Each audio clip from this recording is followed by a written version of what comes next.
Jephthah's daughter, told in Judges 11, verses 1 through 11 and verses 29 through 40. Jephthah the Gileadite was a mighty warrior.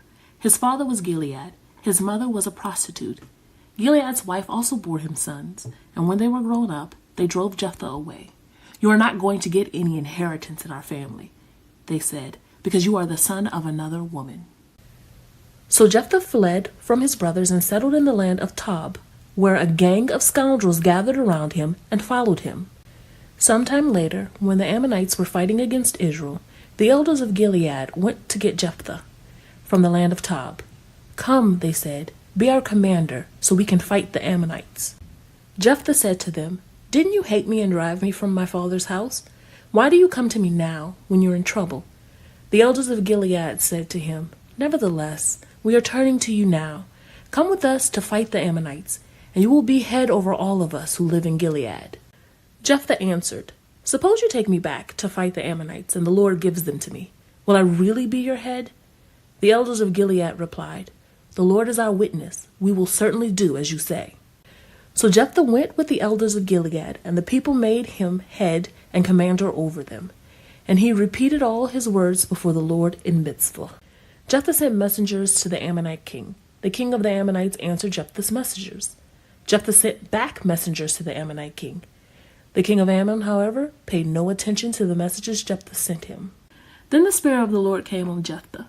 He crossed Gilead and Manasseh, passed through Mizpah of Gilead, and from there he advanced against the Ammonites. And Jephthah made a vow to the Lord, "If you give the Ammonites into my hands, whatever comes out of the door of my house to meet me when I return in triumph from the Ammonites will be the Lord's, and I will sacrifice it as a burnt offering." Then Jephthah went over to fight the Ammonites, and the Lord gave them into his hands.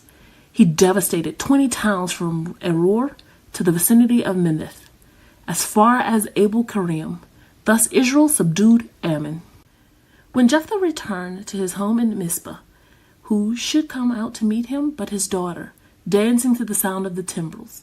She was the only child. Except for her, he had neither son nor daughter. When he saw her, he tore his clothes and cried, "Oh no, my daughter!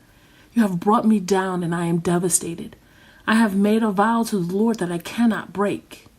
"My father," she replied, "you have given your word to the Lord. Do to me just as you promised, now that the Lord has avenged you of your enemies, the Ammonites. But grant me this one request," she said. "Give me 2 months to roam the hills and weep with my friends, because I will never marry." "You may go," he said, and he let her go for 2 months. She and her friends went into the hills and wept because she would never marry. After the 2 months, she returned to her father, and he did to her as he had vowed. In short, to be accepted and acclaimed by people who had previously rejected him, Jephthah wants to win the battle at all cost. So he makes a vow knowing that something or someone must die if he wins the battle. That someone is his innocent daughter. God keeps his word. As followers, we must do the same, even if it hurts. Even a simple yes or no to a commitment is your word. Matthew 5:37. So don't be quick to promise or commit to something. Also, people can suffer because of the sins of others. As Christians, we must always remember that our sins will not just affect us, but also the people around us.